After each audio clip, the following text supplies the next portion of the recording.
Anton.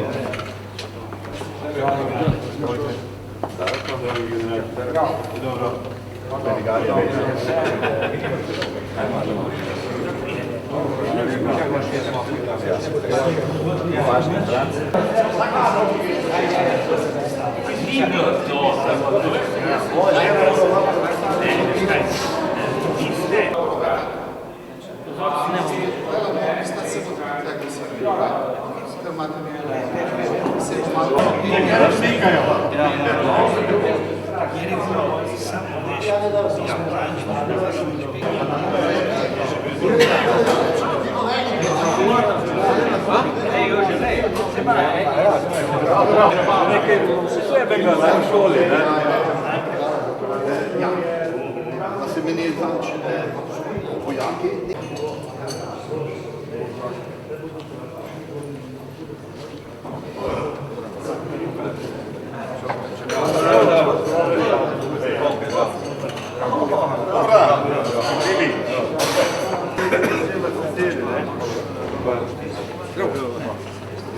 Dale si cavo santele. Cavo čaj, pečen dale. Ja, kom.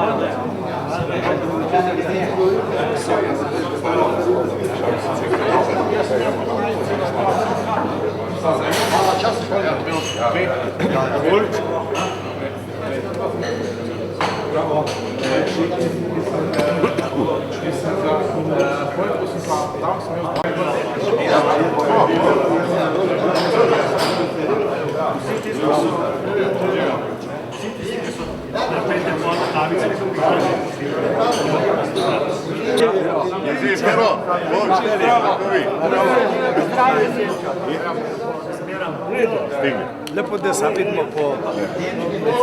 Pozdrav! Samo da smo stali.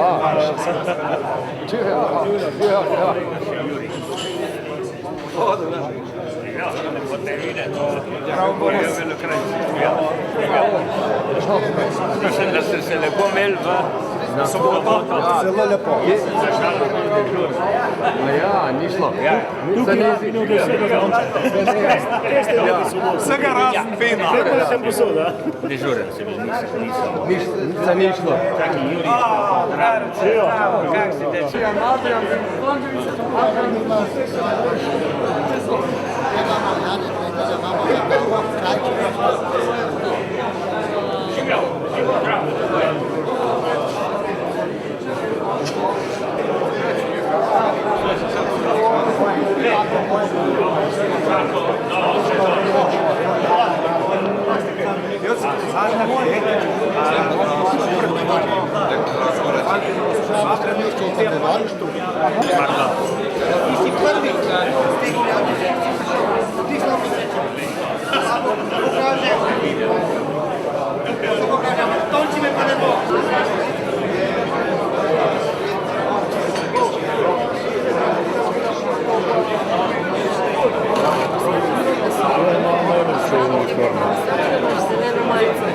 Sem najprej pogledala, kaj je. Ne, zjutraj sem rekel, da lahko danes Najprej pogledala, kaj je.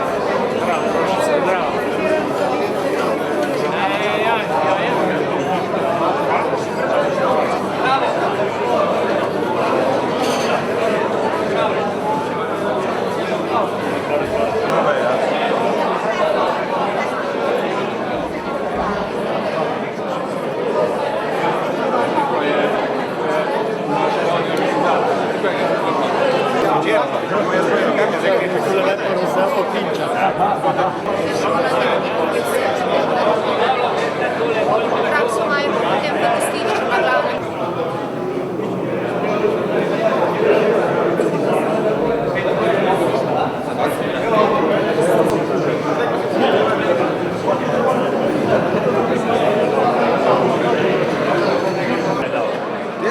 Evo ga pogled. A si te klical? Boš dal tu gor in tudi, gor si rekel. Ajde, beš no. Ne, dobro.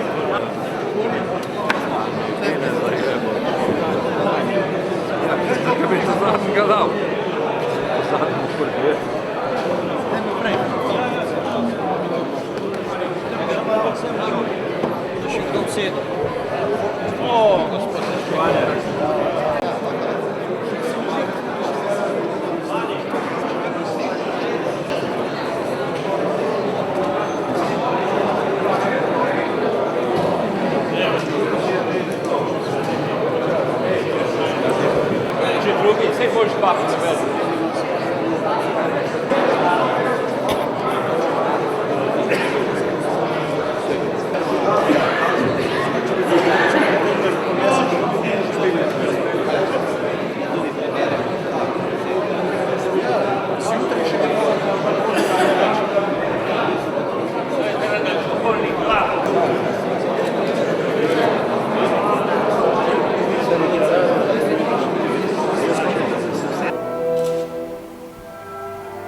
Gorenjskega odbora Zvezne federalne vlade v Slovenijo, magister Matjaž Ravler in brigadir Marjan Grabler.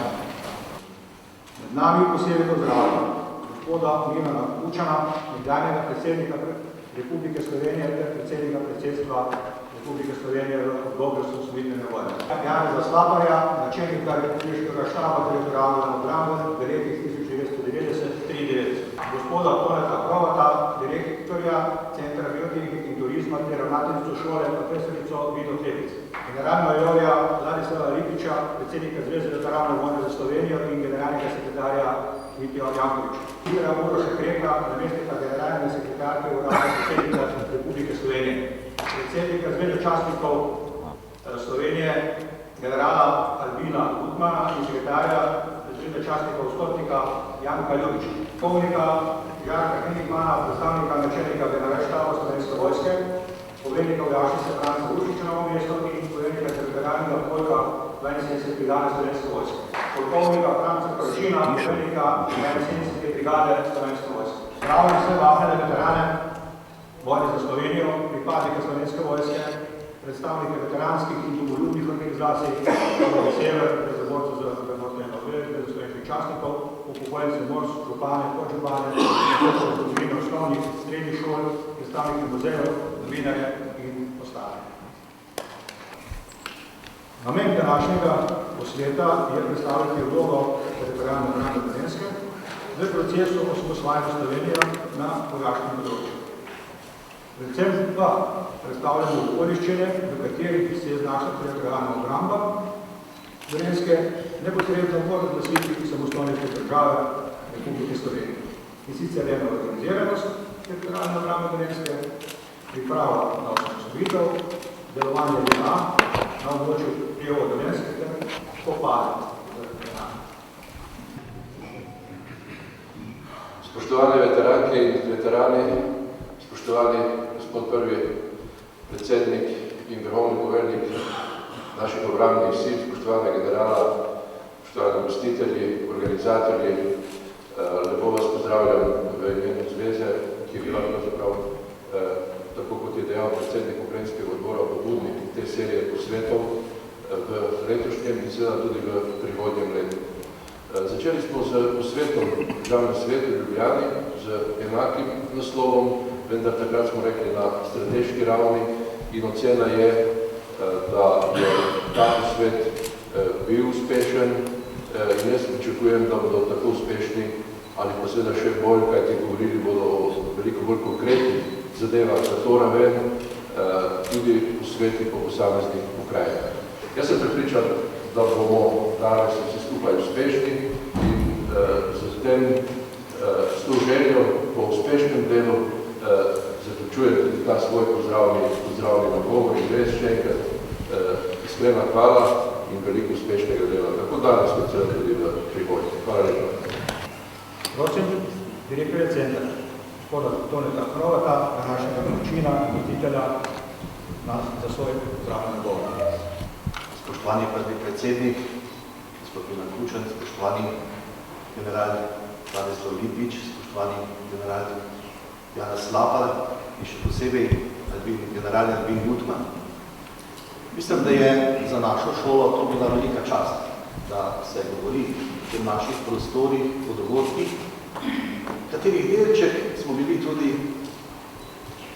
na tem prostoru v naši šoli, skupaj s kolektivom, predvsem pa tudi ustanovo.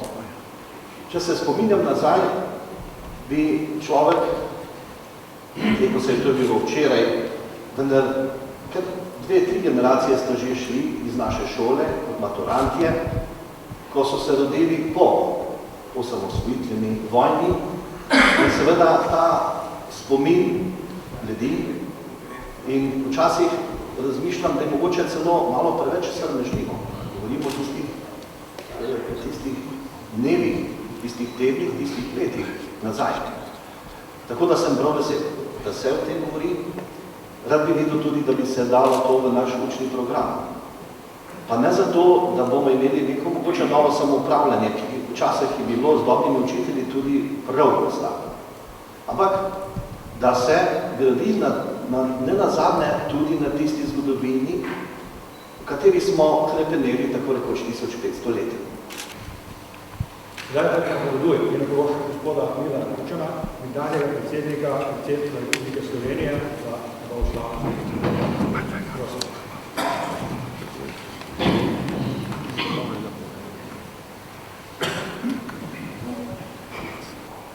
Častnice in častnike Slovenske vojske, gostje. Tako vas pozdravljam na tem posvetu. Rad bi se vam zahvalil za povabilo in za čas, da vam lahko na tem posvetu tudi spregovorim. Posebej bi se rad zahvalil pobudnikom in organizatorjem tega posveta.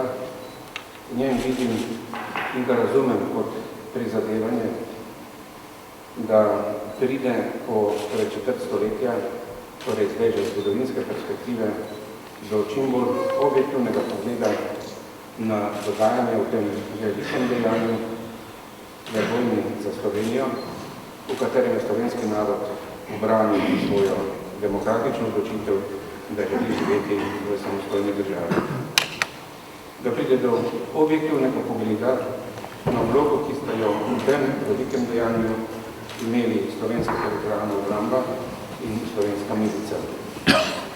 Zdi se mi, da je prav, da se takratna dogajanja s takšnimi posveti iztrgajo pozabi in zavarujejo pred manipulacijami in političnimi zlorabami, pred prisvajanjem. Prepričan sem, da nihče ne more tega storiti in opraviti bolje, kot sami udeleženci takratnih dogajanj, torej vi.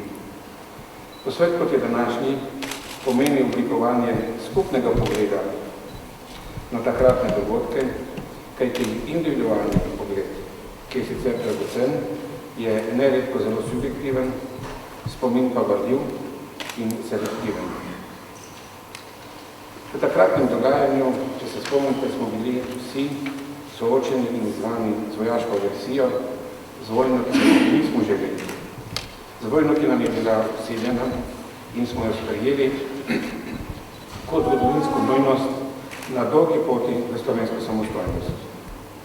Vsak od nas je bil po spletu zgodovinskih okoliščin takrat postavljen in potisnjen vlogo, ki so jo takratne okoliščine zahtevale in jo je na mestu, na katerem je bil, poskušal upraviti po svojih najboljših močih.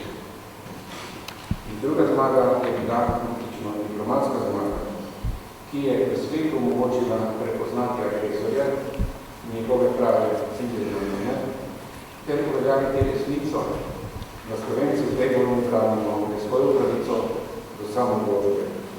Šele obe zmagi skupaj sta pripeljali do končnega uspeha.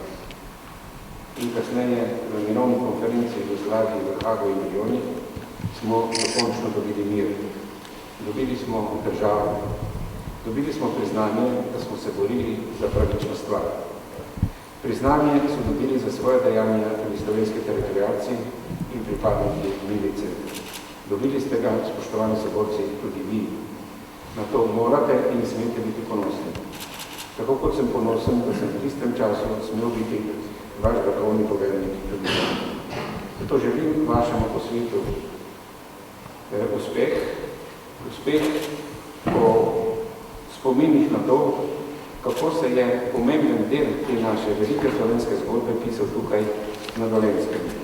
In da bo tako zapisan ostal ohranjen za zanamce, posebej za tiste, ki danes in tudi prihodne s ponosom nosili uniformo Slovenske vojske. Hvala lepa in smo tudi danes.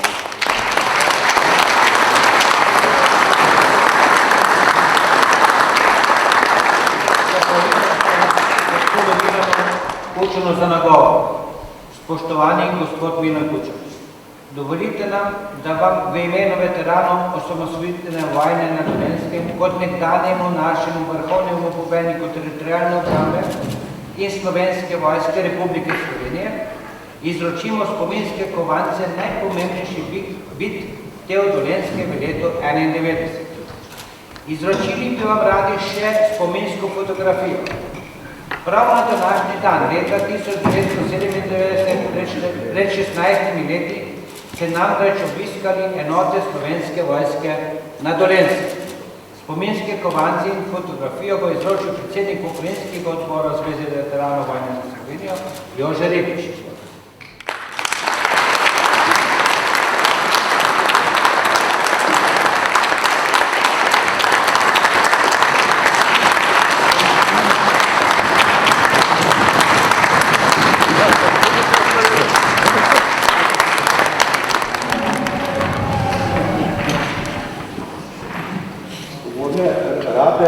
Bodo predstavili polkovnik, profesor Karno Zunčko, polkovnik Arzidustva in magister Rabo. Predvili pa bodo referati še polkovnika Bogdana Obarja, brigadirja Ivana Grabnerja, polkovnika Vojko Grulja, polkovnika Vasilija Maraša, majorja Aleša Kulca, stotnika dr. Gojka Mačelja, polkovnika Mita Zrovčiča, brigadirja Alojza Završnika, stotnika Francija Znoguja, stotnika Konkretna Migranta, polkovnikov Nesko Kenjeviča, majorja Žarka Čopa in polkovnika Jadelza Kuta. Preden začnemo z referati, bi prosil za uvodne besede še polkovnika Žarka Kenjivana, poveljnika teritorialnega poveljstva polka iz vojašnice Franca Uršiča, Momezu za njegov govor. Spoštovani prvi predsednik predsedstva in predsednik Republike Slovenije, spoštovani generali, spoštovani gospod Krek, spoštovani direktor, spoštovani vsi veterani in veteranke, spoštovani častniki, častnice, spoštovani borci in soborke, lahko rečem tudi sotrpini leta 90 in 91. Kot prvo mi je izredna čast, da vas lahko nagovorim iz večjih razlogov. Naj povem prvega. Prvi je ta, da vas pozdravim v imenu načelnika generalštaba, magistra Dobrana Božiča, ki zaradi izpolnjevanja mednarodnih obveznosti danes ni mogel tega podržiti. Drugo pa je, da vas lahko pozdravim kot poveljnik teritorialnega polka, novo ustanovljene enote, ki ima v velikih delih veliko tistega, s čemer smo začeli leta 1991, teritorialno komponento. V nadaljevanju bom skupaj z glavnim praporščakom in notovnim počastnikom predstavil sam teritorialni polk. Predno vam povem in malo obširneje predstavim teritorialni polk 72. brigade za sedeže v Novem mestu in hkrati poveljujoči vojašnici Franca Uršiča, bi vas želel spomniti na to, da smo del mednarodne organizacije, del NATO, del obrambne integracije. In na zadnjem zasedanju ministrov v Chicagu je generalni sekretar Rasmussen rekel nasplošno takole: naredite mi ta sistem bolj vitek, naredite mi bolj odziven. In seveda mi kot polnopravna članica NATO smo se morali temu tudi odzvati. Ali smo sledili, in zapisal sem si eno idejo, ne vem, ali je tudi takrat generalni sekretar Rasmussen nam je v glavi, vem pa, da njegov kabinet to ima, it's skills, not strength that governs and steer the ship. Pomeni, da ni vse v moči, je veliko v razumu. In tega razuma smo bili mi deležni leta 1991. Bili smo deležni tega razuma, ko je manj bilo več. Ko je bila karizma vas poveljnikov, vas načelnikov, vas predsednika predsedstva toliko in moči in razuma vseh ostalih, da smo lahko izbojevali bitko. Lahko rečem, danes smo lahko generali po bitki, tukaj sedijo generali pred nami. Ni potrebno, ker je takrat bilo narejeno razumsko in dovolj smotrno, da smo z danimi sredstvi dosegli svoj cilj. Predvsem pa, kot je malo prej rekel gospod Kučan, obranili to, za kar smo le eno leto prej glasovali. V nadaljevanju bo polkovni podčasnik nadaljeval za predstavitev teritorialnega polka in zaključujem bom jaz. Volite. Spoštovani sem pravi poveljnik, glavni počastnik teritorialnega polka. Nakratko bom predstavil našo enoto. In sicer, kot je rekel poveljnik, v Slovenski vojski poteka transformacija. Transformacija je kontinuirani proces in bo se nadaljeval še v bodoče. Trenutno stanje, da boste dobili občutek v Slovenski vojski, kakšen ta trenutek je. Se pravi, ko je poveljnik povedal, da mora biti naša vojska hitrejša, se je organizirala oziroma proces transformacije potekal pod strateški nivo, kot vidite na prosojnici na vrhu generalni štab. Pod njim sta združeni operativni center, ki se je preoblikoval iz poveljstva sil, in pa nekdanje šolsko-vojaško PDRJU, ki se je preoblikovalo v center vojaških šol. Operativno-taktični nivo enot Slovenski vojske je trenutno 1. brigada, 72. brigada, logistična brigada, polk 15. letalstva, polk mornarice in pa polk specialnih sil.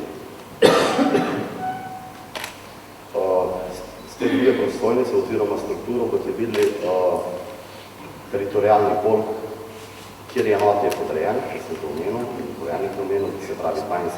brigade s sedežem v Mariboru. Tukaj na tej prostojnici boste videli, kako sta te dve brigadi, 1. in 72. dve udarni brigadi, vojni brigadi, identično po strukturi močni, po moči, razdeljeni z vsemi kadri in resursi. Se pravi, 72. brigada s poveljstvom v Mariboru je prostor odgovornosti njen je vzhodni del Slovenije, prva brigada pa zahodni del. 72. brigadi poveljuje polkovnik Franc Koračin, tukaj prisoten med nami danes. Na programu posveta je predstavitev 16 prispevkov razdeljenih v 3 vsebinske sklope. Vsaka predstavitev bo trajala približno 15 minut. Prvi odbor bo predvidno v 11 uri, drugi bo 13 uri. Edino bomo zaključili je ob 16 uri. V delu bodo predstavljene značilnosti okolja, delovanja in organizacije teritorijalne obrambe Dolenjske Ukrajine, na čelu kateri je bil drugi Prešetovo v Dolenjsko. V drugem in tretjem delu bodo udeleženci dogodkov in dogajanj v letih 90 in 91 predstavili svoje prispevke o dogodkih, v katerih so se vojni tudi sodelovali. Vsi prispevki bodo kasneje tudi objavljeni v zboru. Mi pa nadaljujemo in prihajamo na vsebinski del. Vsebinski del sveta bo začel gospod profesor zgodovine, podpolkovnik Karlo Manut. Jaz bi res iskreno pozdravil, še posebej gospoda Milana Kučina in generale Slaparja Kutiča in drugo. Seveda, še enkrat vse veterane vojne za Slovenijo. Govor o geopolitičnem okolju, v katerem je delovala Teo Dolenjske 1991, je izredna težava. Geopolitika pri nas, geostrategija, geopolitični položaj, geostrateški položaj, to se malo prečuva. Zato mi dovolite, da v svojem določenem času podam nekaj bistvenih dejstev. Pred vojno in vojno obdobje v Sloveniji in v Dolenjski pokrajini bi ostalo nerazumljeno, res nerazumljeno, če ne bi upoštevali geopolitičnega okolja. V daljšem zgodovinskem razdoblju, v daljšem, tako v Sloveniji kot tudi na Balkanu. Svojo razlago bom začel to, da ste tudi na zemljevidu videli s kraljevino Jugoslavije. Ste krevi, da to začeli s kraljevino SHS. No, Dolenjsko pa od 18. stoletja. To pravi. No, šele ob teh dejstvih, ki se jih zdaj navajam, še bomo lahko razumeli naravo političnih in vojaških vrhov v beograjskem okolju. To okolje je bilo poznano kot veliko srbsko. Vzroki in posledice te velikosrbske geopolitične misli in prakse so bile uničujoče za Balkan, za naše ljudi na jugu, v čemer se je Slovenija na veliko srečo izognila. Saj je tudi leta 1991 vojaško na svojem ozemlju onemogočila, porazila jugoslovansko ljudsko armado. Tega se premalo zavedamo, poberem druge pisce izven Slovenije, obravnavajo naše zadržanje med vojno in naše uspehe, govorijo o naših zmagi. To je treba povdariti. In se zavedati, v čem je bila tudi zmaga, ker bo tudi potem v mojem referatu dokazano. In Dolenjska pokrajina je k temu prispevala znatelj sedež. Nadaljujemo pa s prispevkom, ki bo označen na začetek teritorialne obrambe, ki sega nam že v letu 1968, kar pomeni že 45 let od njene ustanovitve. Kako je potekal sam razvoj teritorialne obrambe in njena vloga v vojni za Slovenijo, bo pod naslovom teritorialna obramba Dolenjske, njenih začetkov v letu 1958 do zaključnih spopadov ZNA v letu 1991 predstavljajo takratni prvi mož in povednik teritorialne obrambe Dolenjske Edvin Gut. Spoštovani gospod predsednik, kolega generala, gospod direktor in lep pozdrav tudi vsem v tej dvorani. Moja naloga je, da vam predstavim teritorialno obrambo Dolenjske od njenih začetkov pa do konca leta 1991. Najprej morda na hitro, kako je teritorialna obramba sploh nastala. V tem začetnem obdobju, ki ga običajno poznavalci omejujejo do leta 1975, je na območju Dolenjske nastal tako imenovan conški štab za Dolenjsko, znotraj katerega je bilo več odredov teritorialne obrambe, od vzhodno-dolenjskega, zahodno-dolenjskega in pa tako imenovane stražarske čete. V tem obdobju sta bili formirani tudi dve brigadi teritorialne obrambe, 51. na območju Grosuplja in 52. brigada na območju Novega mesta. V tem obdobju je pomemben še en element, ki je vezan na celotno takratno državo Jugoslavijo. V Ljubljani je bila 74. leta formirana šola rezervnih oficirjev, namenjena predvsem za teritorialno obrambo. V takratno prvo generacijo, januarja 1974, smo iz Novega mesta odšli 5 kandidatov je bilo, danes smo tukaj 2, brigadir Grabnar in jaz. Prosim, da Najlepša hvala. Najprej bi izrazil spoštovanje do vseh visokih gostov, ter tudi do vseh govorcev, ki so bili pred mano oziroma ki bojo še sledili za mano. In hkrati je tudi poudaril, da sem pravzaprav edini neaktivni udeleženec vojne leta 1991 in zato vam tudi mogoče malo drugačno temo. Se pravi, to je pregled zgodovinopisja vojnih dogodkov na območju drugega PŠTO, oziroma po domače povedano pregled delanja zgodovine, če lahko to uporabam, se pravi pregled vsega do zdaj izdanega gradiva, ki je pomembno za preučevanje teh dogodkov in je tudi po drugi strani odskočna deska za nadaljnje raziskovanje. Zbral sem več kot 190 naslovov, ki jih tukaj ne bom predstavljal, ker bi to pomenilo, da bi zamudil malček. Tako da bom pa svojo predstavitev razdelil v več segmentov, da vam lažje predstavim, kaj je bilo sedaj napisanega ali pa narejenega. Je pa seveda tema arhivskega gradiva, se sploh ne bom rekel, ker bom zgolj samo dotaknil se, ker je bi bila potrebna ponovna, oziroma prav posebna tema samo o tem. Tako da bi začel z enim segmentom o časopisnih verjih, oziroma, tako bom rekel, članki v časopisju. Gre predvsem za časopisje dnevnika Delo in tednika Dolenjski list. Nekateri, bom rekel, novinarji so bili na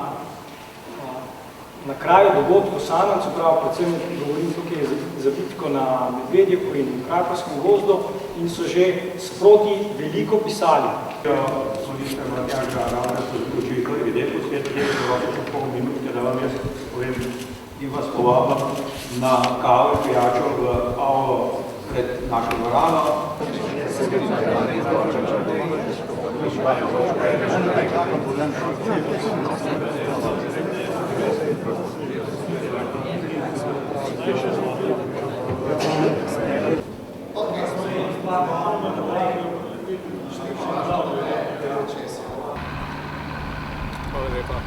Najlepša hvala.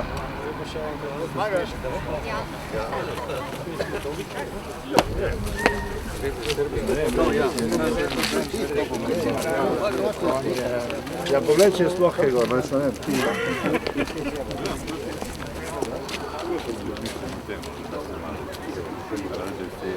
doktor.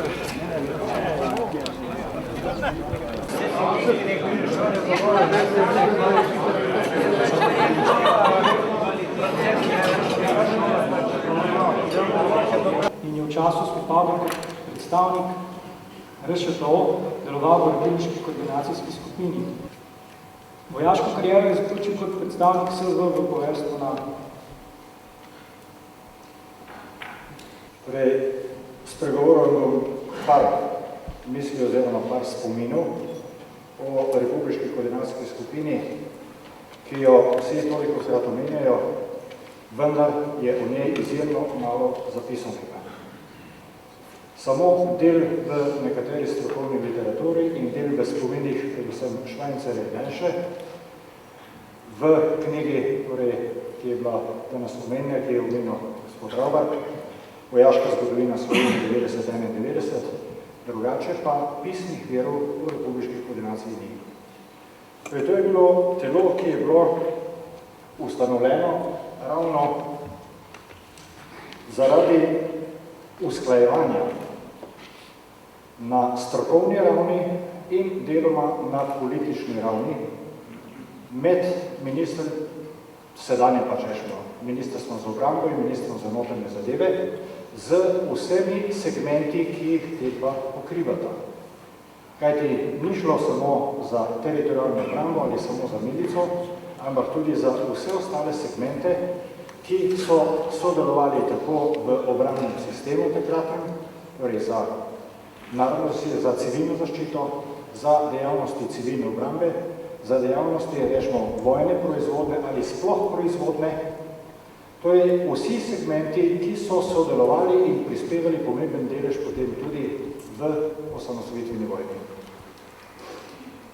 V tej republiški koordinaciji so bili dejansko imenovani tako, rečemo temu, funkcionarji, strokovnjaki in operativci.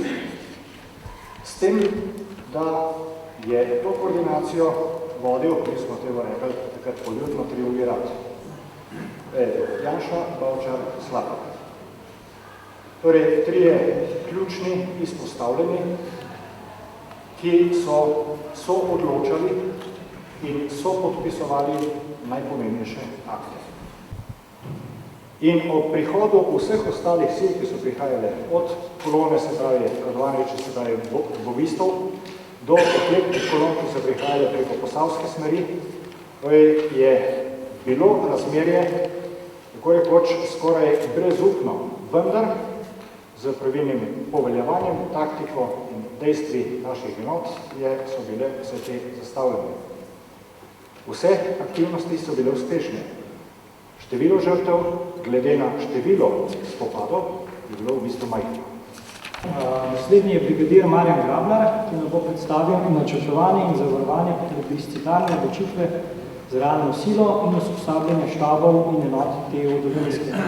V teritorialni obrambi je bil poveljnik čete bataljona načelnik štaba 52. brigade TU v času vojne je bil načelnik operativno-učnega odseka, drugega PŠTO. Hvala lepa in lep pozdrav tudi v mojem imenu. Še posebej lepo pozdravljam dijake v zadnjih vrstah, ker sem jaz včeraj rekel direktorju šole, da v učbenikih o tem, kar danes govorimo, ne piše. Ampak bi bilo prav, da enkrat v prihodnje piše. No, moja naloga, kot vidite, je načrtovanje in usposabljanje med vojno in v času priprav. Jaz sem mogel ta 4. oktober popraviti, ker je general Slatin premisel, da jih je postavil 90. državno srede, koliko bolj dobro. Mi smo general Putin oziroma major, ki je postavil štab, ki je zadnje pokoritve so se izvedene, prvega Ruska 91. Takrat so štabu šla vrhovni Hetman in jaz, oni kot vladatelj, jaz kot načelnik operativno-učnega organa. Sam štab je popoln na način, da je jedro ostalo iz starega štaba, nekaj iz pokrenjskega štaba postavlja in novo dobljeni kadri. Zdaj, da smo vse vodilne funkcije dobili čisto popolnoma novi ljudje, vključno s poveljnikom, načelnikom štaba, za logistiko in tako naprej.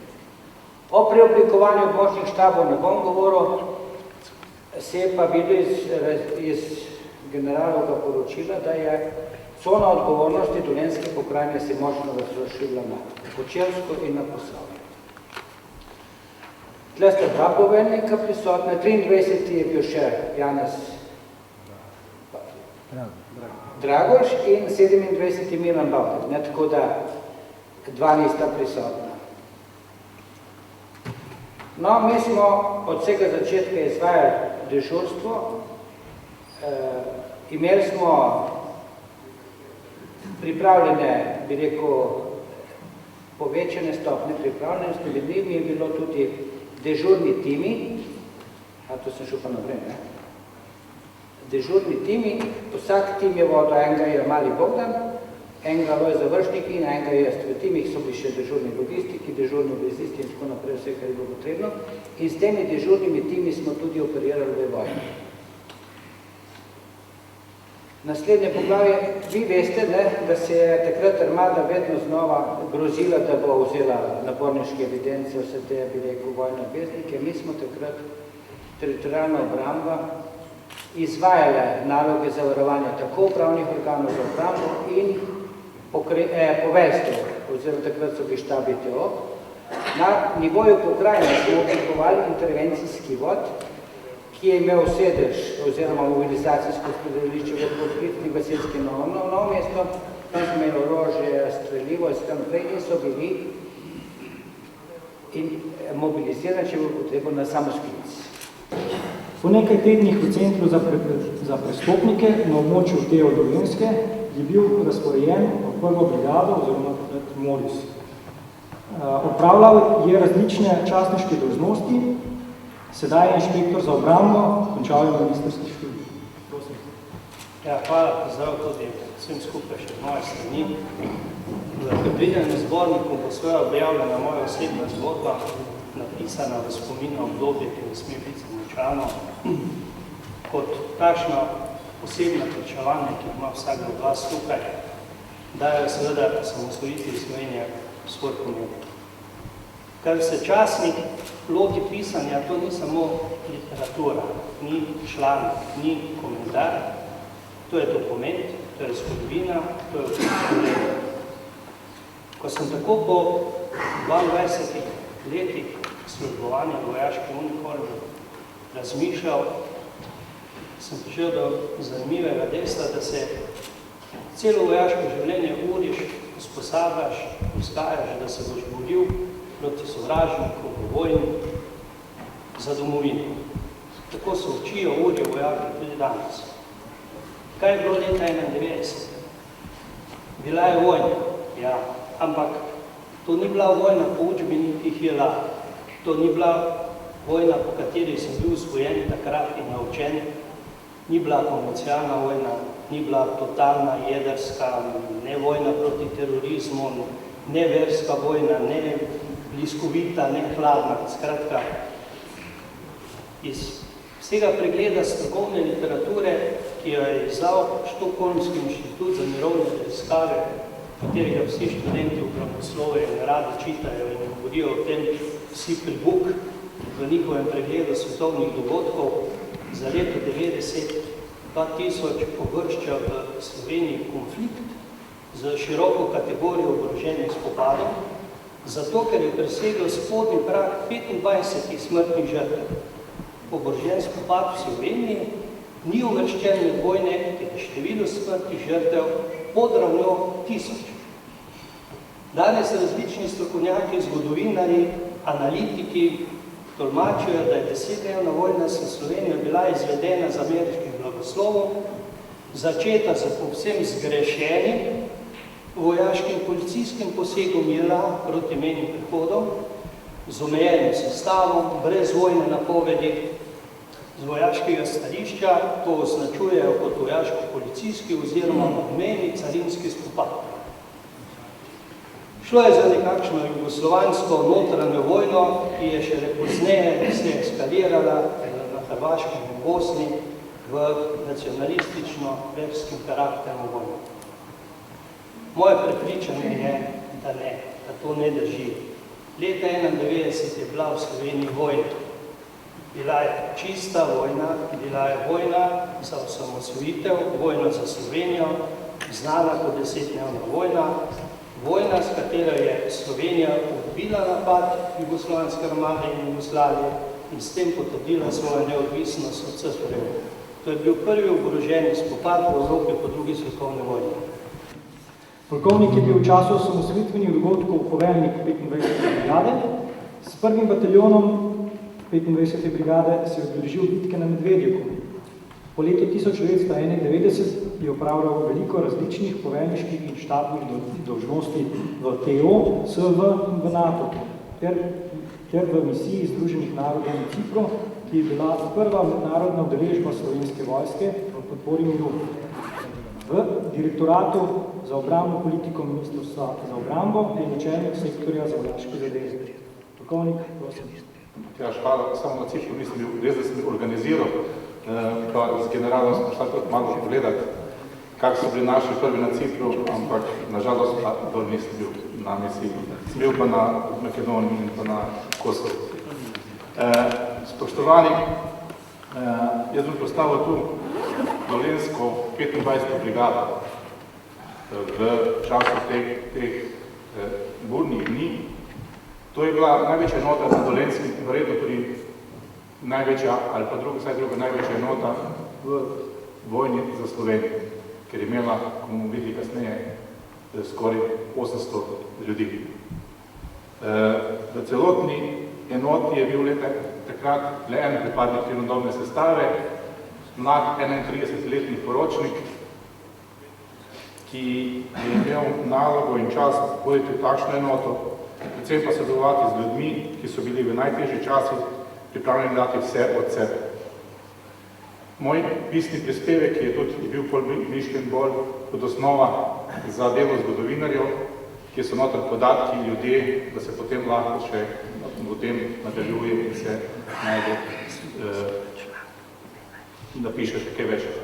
Vsebina, ki bi je tu prikazal, je skozi sam nastanek in razvoj brigade, priprava na vojno, delovanje brigade med vojno in pa izkušnje iz tega časa. Zdaj nam bo pa major Aleš Kulovec predstavil spomine na oskrbo enot in štabo TO v osamosvojitveni vojni. Svojo vojaško poklicno pot pa je zaključil kot poveljnik 21. območnega štaba TO Novo mesto. Prosim.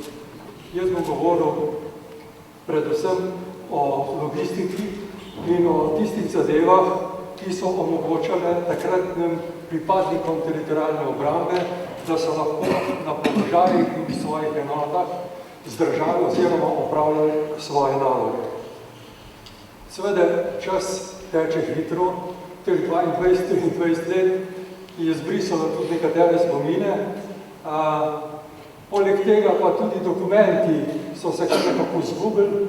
Operativna evidenca, ki bi meni pri enem takem izvajanju zelo koristna, se je tudi zgubila, tako da sem se moral zanašati na svoje zapiske, ki pa so tudi takrat v hitrem času pravzaprav bili na hitro napisani in danes ne povejo, da vem koliko.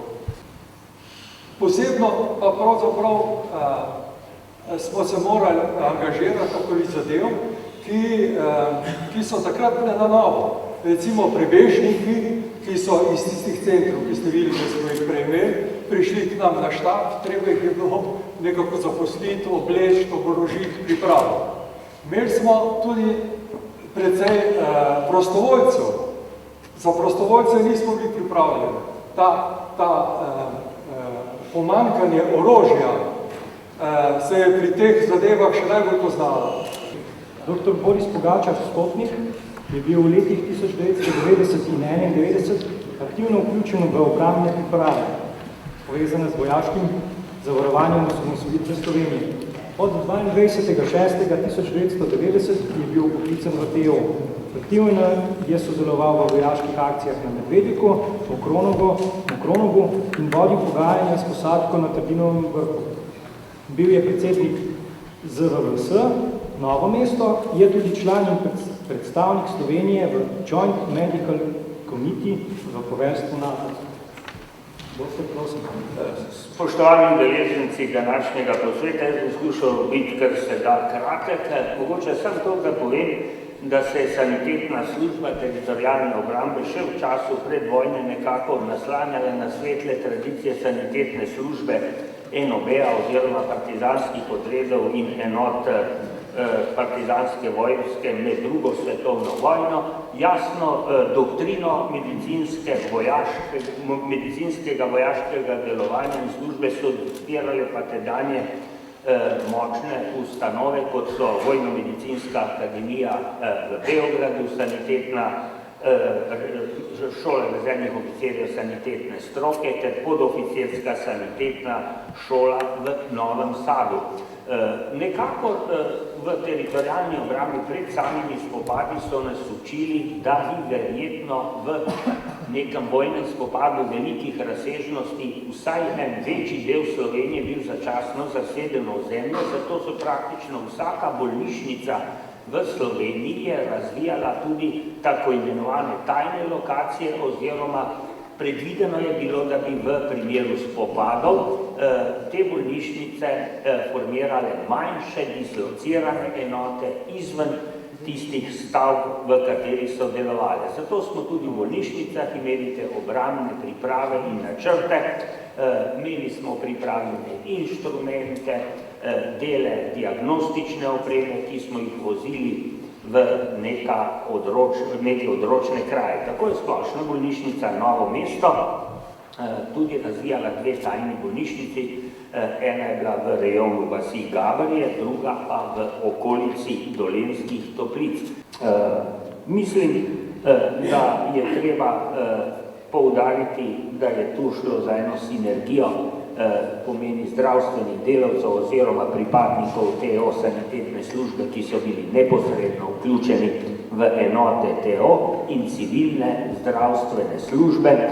Sodelovanje je bilo zgledno in mislim, da bo tako tudi v bodoče, tako da sem ponosen, da je tudi zdravstvena služba nekaj doprinesla uspehom naše osamosvojitve.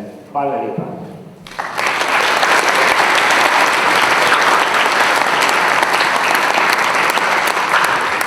Najlepša hvala.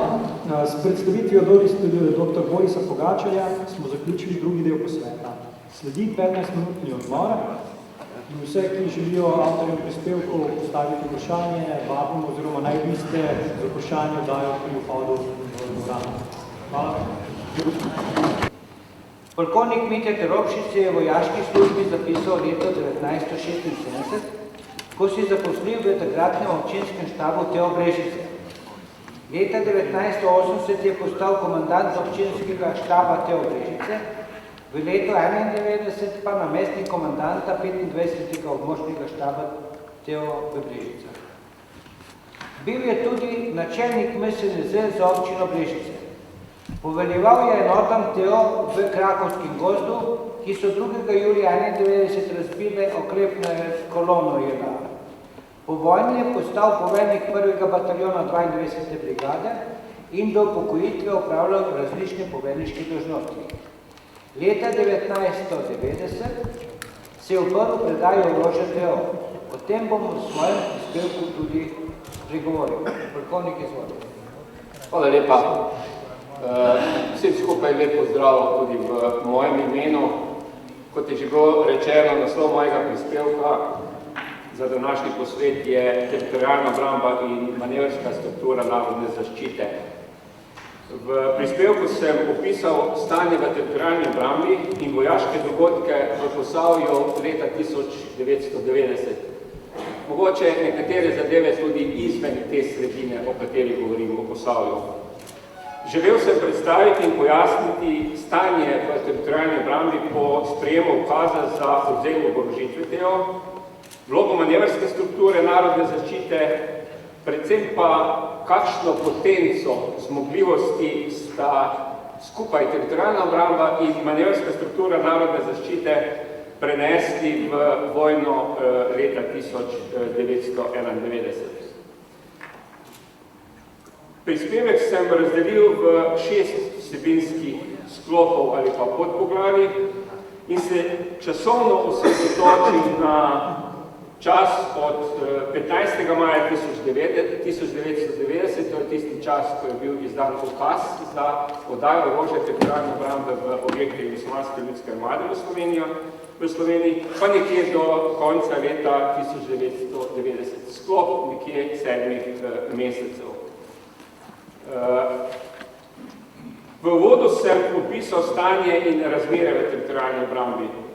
Dotaknil sem se vprašanja, komu mora biti vojak lojalen, kar je bilo takrat zelo aktualno vprašanje glede na spremembo oblasti, volitve, nova lokalna vodstva in seveda večstrankarski sistem v Sloveniji.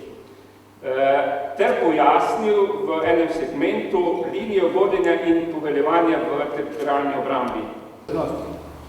Bil je poveljnik Zahodno-Štajerske pokrajine Teo in 3. operativnega poveljstva. Vodil je operativno-ustni sektor na GŠSV-TV ter poveljeval poveljstvo za doktrino, razvoj, izobraževanje in usposabljanje SV. Vojaško poklicno pot je zaključil v diplomaciji kot obrambni ataše v Zagrebu. Brigadir, izvoli, s tem, da smo 20 minut zamudi in časovnica, prosim, da vas mišljate. Dragi goste, kolegice in kolegi, za Dolensko teritorialno obrambo Dolenske je Medvedek postal nekakšen simbol našega delovanja. Kasneje smo se zdaj tudi Medvedek za svoj vladni simbol in smo ga dolgo leta nosili na rokah.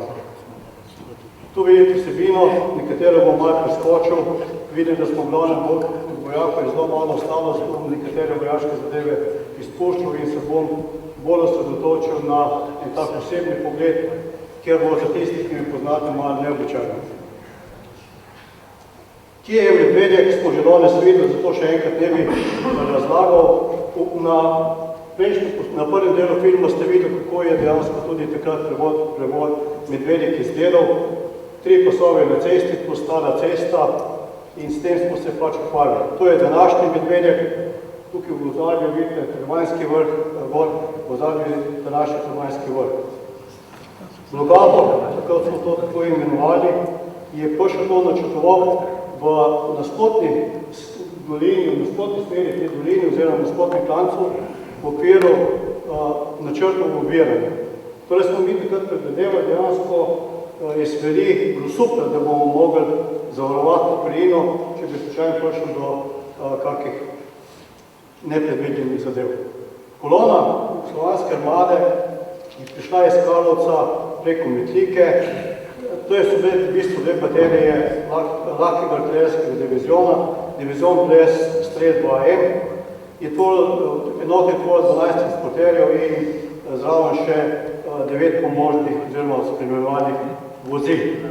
Odbite ocena, ko še to je vlade od 150 vojakov. To je ta bom 3, ta je spominski na Medvedju, ki je sedaj. Samo upozoril bi, 3 celne topovi pomeni, da je ta bov v 1 minuti lahko izstreli 2300 nabojev v minuto. To je približno, oziroma več kot 4, več kot avtomatska puška. Naslednji na sporedu je stotnik Franc Smrtu, nam bo predstavil delovanje jurišnjega odreda Teo na Medvedju. Stotnik Franc Smrtu je v letu 1991 prevzel poveljevanje jurišnjemu odredu Teo 21. območnega štaba. Odred je vodil v času usposabljanja in v času najhujše preizkušnje. Prvem spopadu Teo z enotami JLA na Medvedju. Bil je tudi predsednik območnega združenja Zveze veteranov vojne za Slovenijo za Dolenjsko. Izvolite. Ja, vse skupaj pozdrav. Že moj predhodnik je nakazal razmere na Medvedju in pod kakšnih pogojih smo delovali. Mogoče je vloga naše enote jurišnjega odreda bila v tem primeru veliko bolj izpostavljena, kot smo si sami želeli. Glede na to, da smo bili mi tudi prva enota, ki smo zasedali Medvedek, ustvarjali prve pogoje za barikado in potem seveda tudi prevzeli vse te sečelne dogodke na vrhu barikade. Posledica tega pa sta bila en vojak je padel, to je Franc Muršič, in en vojak Martinčič je bil težje ranjen, posledice z očesom, lednim očesom in ranjen v levo ramo. To je bil pač posledica še od njega. Stotnik prvega razreda Branko Kobetič je svojo poklicno vojaško pot začel 1980 v občinskem štabu Teo Črnomelj. V juniju 1991 je vodil bojno nalogo enot 23. območnega štaba Teo pri zavzetju objektov JLA v Gradi, Kamnu in Otočcu. Po letu 1990 je uporabljal različne štabne dolžnosti v Teo in kasneje v Slovenski vojski. Bil je ustanovitelj območnega združenja veteranov vojne za Slovenijo Bela krajina in njen predsednik. Izvolite. Hvala lepa. Vsem prisotnim lep pozdrav tudi z moje strani. Prispevek, ki sem ga pripravil o delovanju državne obrambe v Beli krajini, sem obdelal v 2 poglavjih in sicer podatke črpal iz razpoložljivega gradiva, ki ga imamo v območnem združenju veteranov vojne za Slovenijo v Beli krajini in pa iz lastnih spominov. Ta 2 poglavja sem še razdelil na posamezne sklope, ki so kronološko med seboj povezani. V prvem poglavju, to, kar bom zdaj predstavil, je sem povzetek vsebine, ker strani je veliko in če bi tisto bral, bi bilo ura ali pa več. Bom samo povzetke po sklopih in točkah na kratko, parih stavkih in upam, da bom uspel v 15 minutah, ker če bom potekal za sestavo pripravo, če bom pa dalj časa, bom pa dovolj. Državna obramba v Beli krajini je bila organizirana v 2 občinskih štabih. Občinski štab državne obrambe Metlika in občinski štab Črnomelj. Občinski štab, en in drugi, je razvijal 3 štabne enote in samostojne enote, poleg, se pravi, samostojne vode do ranga odreda. Metlika je razvijala cirka dobrih 300 pripadnikov, vojnih enot Črnomelj 684. Za vse enote, ki smo jih razvijali v Beli krajini, smo imeli zagotovljeno orožje in streljivo ter ostalo vojaško opremo. Skladiščeno je bilo, kot je bilo že danes omenjeno, gro tega orožja in streljiva v sklopu Vražjega kamna v našem objektu, ampak pod varovanje JLA. Metlika je imela svoje orožje shranjeno na Polgarsku pod sedežem štaba.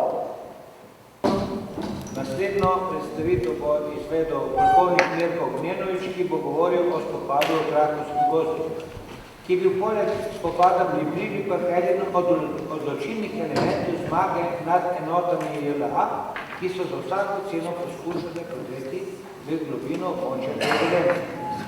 Polkovnik Mirko Gnjenovič je vojaško kariero začel na občinskem štabu Teo v Sevnici. Sodeloval je v spopadu v Krakovskem gozdu. Po letu 1991 je opravljal različne častniške dolžnosti. Bil je poveljnik 24. oklepno-mehaniziranega bataljona, poveljnik 22. brigade Slovenske vojske, vodja oddelka za delovanje SV na GŠSV, sedaj je načelnik sektorja za ugotavljanje pripravljenosti Slovenske vojske. Polkovnik, izvoli. Ja, hvala lepa, brigadir. Jaz sem skušal mogoče malo hitreje, ampak bomo videli, da bomo šlo. Da sem to obljubljali, pa sem naredili drugače. Moja prvotna naloga je bila na nek način povedati skupno o spopadih v Dolenjski pokrajini. Potem, ko sem se rodil teme, takrat sem videl, da je teh spopadov bilo 6, 4 v Posavju, 3 oziroma 2 v Dolenjski pokrajini in sem se omejil na spopad v Krakovskem gozdu in to sicer samo z očmi tistega, ki skrbi za usposobljenost in izurjenost povezane enot teritorijalne obrambe, ker takrat sem pač to počel in moja analiza tega boja pač bo podana skozi to prizmo. 6. Imam točk, torej razpred enot pred spopadom, zamisel delovanja strani, potek spopada, moje videnje in stališča usposobljenosti, izurjenosti, kje so plusi, kje so minusi, ter 2 točki, s katerim želim povedati, da smo v teritorijalni obrambi tisti čas usposabljenju posvečali veliko pozornosti, ter da smo pred spopadom v Krakovskem gozdu imeli na razpolago en večji nabor enot, ki bi lahko uporabili mesto tiste enote, ki je takrat bila uporabljena. Na razpored enot pred spopadom pa je prikazan na tej schemi, in jaz sem načrtoval malo nekaj več povedati o taktički orientaciji, potem razvrstitvi enot, ampak to ne bom, to je moj prispevek lovljenja časovnice. Torej, mogoče samo to, ta razdalja, vidi se ne, razdalja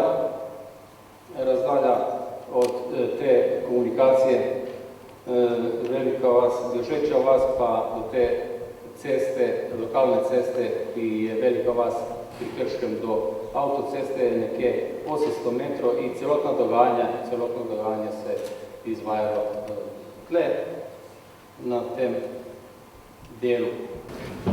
Naslednji je na vrsti major Darko Čop, ki nam bo predstavil delovanje 27. območnega štaba TO Ribnica v času vojne. Major Darko Čop se je leta 1978 zaposlil na občinskem štabu TO Kočevje, kjer je opravljal različne štabne dolžnosti. V letu 1990 je bil poveljnik MSNZ Kočevje, od maja 1991 pa namestnik poveljnika 27. območnega štaba v sedežu v Ribnici. Med vojno za Slovenijo je vodil vojno akcijo prevzema objektov JLA v Reichenau. Poklicno pot je zaključil v 25. vojno-teritorijalnem poveljstvu na Vrhu. Izvolite. Hvala lepo za vsem kolegicam in kolegom. Saj samo sem zanesel veliko mapo, ampak ne bom se prebral. Torej, dovolite me, da sedaj je bilo precej podatkov, precej dokumentov. Jaz bi naše dogajanje v 27. območju nekako z enimi besedami, z nekim kronološkim redom pomagal tako, da bi bilo bolj sprejemljivo. Zato mi dovolite, da nekaj tebe stvari tudi preberem. Za tiste, ki ne vedo, 27. območno poveljstvo leži nekako v rajonu med Kočevskim rogom, Notranjskim, na severju proti Ljubljani, kjer do pred Laščami in meji z reko Čabranko oziroma reko Kolpo. Za reko Hrvaška imamo cirka 100-110 km, od tega 3/4 meje z rekami, ostalo je kopenska meja. Pred osamosvojitveno vojno je bilo stanje na območju 27. območnega štaba Verjetno podobno stanje na ostalih območjih pokrajine. Vrstili so se nenehni neprijetni dogodki, predvsem za stiku s pripadniki jugoslovanske armade. Sledile so pa različne provokacije. Nastrpnost do slovenske predobrambe se je stopnjevala, tako da je dalo vedeti, da bo do spopada prišlo prej ali slej. 1. maja 1991 je skladno z ukazom poveljnika drugega poštnega štaba Novo mesto prišlo do združitve med občistnim štabom Teo Kočevje in Ribnica, s sedežem v Ribnici. Polkovnik Janez Butar je bil leti 90-91 poveljnik 21. območnega štaba in je vodil vojne aktivnosti na območju nekdanjih občin Novo mesto in Trebnje. Vojaško poklicno pot je nadaljeval kot poveljnik Teo Dolenjske. V letih 1998 do 2001, v obdobju intenzivne profesionalizacije Slovenske vojske, je bil poveljnik 1. brigade Slovenske vojske. Na generalštabu Slovenske vojske je opravljal dolžnosti načelnikov različnih sektorjev. Bil je pribočnik vrhovnega poveljnika oboroženih sil dr. Janeza Drnovška. Svojo poklicno pot je zaključil kot obrambni ataše v Makedoniji. Polkovnik izvoli, publiko pa prosim še za potrpljenje. Spoštovani vsi, lepo zdrav vsem. Ko sem prihajal vsem, je prišla pobuda, da dobim nagrado, če se odpovem referatu. Ne bom se odpovedal. Dobil sem nalogo od generala Gutmana, ki se to vam pripelje do konca. Bom pa milosten, nameraval sem biti. Ko sem pa poslušal gospoda Nanuta o vlogi Dolenjske, o geostrateškem položaju, pa geovojaškem, pa tudi moj referat takšen. Uvod bo malo splošen, potem se bom pa skoncentriral na naše aktivnosti. Mislim, da je tak posvet, kot je že bilo povedano, koristen, ne samo zaradi tega, da se odbujajo zadeve, da se ne pozabijo, ampak da se tudi razbistrijo določene aktivnosti, o katerih velja več slik, več mnenj. In mislim, da bo te referati, da so prispeli. In mislim, da je 20 leti kar primerna časovna distanca, ki omogoča trezen in realen pristop pri osvetlitvi dogodkov, ki so koncem 90-ih let pripeljali do razpada Jugoslavije in oblikovanja novo nastalih držav na tem področju. V zvezi s to problematiko je bilo publicirano veliko del, predvsem na vojaškem in pravnem področju. Pristop pa je bil različen, od ljubiteljskega do znanstvenega. Najbolj znana in brana knjižna dela v prvih letih po osamosvojitvi Slovenije pa so bila žal tudi politično motivirana z jasnim ciljem prisvajanja zaslug posameznikov, ozke skupine ljudi oziroma političnih stran. Stvari so se tako spolitizirale in šle tako daleč, da nekateri ključni akteri danes ne komunicirajo več med seboj. Nastal je razdor med veteranskimi organizacijami pod zaslug, nastajajo celo nova združenja, kar samo še razdvaja slovenski politični prostor v času, ko Slovenija hudi gospodarskih etičnih težav. V zadnjem obdobju se pojavljajo avtorji, ki skozi svoja pričevanja opisujejo dogodke takšne, kot so se v resnici zgodili, podkrepljeni z dokumenti, pričami, fotografskimi gradivom, tudi s strani nasprotnika. Med njimi naj omenim našega polkovnika Mitjo Teropšiča, ki je na pošten in profesionalen način opisal dogodke v Posavju. Pričevanja našega poveljstva 21. Po tem obdobju so zapisana v službenih dokumentih in ne more se zgoditi, da bi začeli okostnjaki padati iz omari, kot se dogaja dogodk v Sloveniji. Očitno, da ne. Tomaž Teropšič. Ne gre dol. Tomaž je tudi poznavalc in tudi soavtor nekaterih knjig, proučeval se tega področja, izvoli s tem. Ne bom govoril pol ure, ker mislim, da bi me ven vrgel, zato sem na kratko poslušal sem vse referate, iskrene čestitke organizatorjem za simpozij. Kot vojni in vojaški zgodovinar priznam, da se ukvarjam bolj ali manj s Posavjem. Posavje je bilo vključeno v Dolenjsko. Priznam, da so me nekateri bojni tovariši vsi imajo višji čin od mene, tudi to moram priznati, so me presenetili z nekimi novimi podatki, kaj bom seveda koristno vključil o prvi priliki v kakšno knjigo. Tako da, najlepša hvala vsem referentom, hvala tudi kolegu magistru Ravbarju, večkrat je omenil Posavski muzej Brežice, se mu za to zahvaljujem. Rad pa spomnil, nekateri ste bili na simpoziju ob 10. obletnici v Posavskem muzeju Brežice. Še vedno trdim, da je to večdnevni mednarodni interdisciplinarni simpozij in do danes mislim, da ni bil še presežen. In tudi Državni zbor Republike Slovenije je po tem simpoziju izdal eno precej debelo študijo. Upam in želim in tudi pomoč vam bom nudil, da boste tudi ob tem posvetu izdali en kvaliteten zbornik, ki bo služil vsem nam, tako strokovnjakom kot laični javnosti.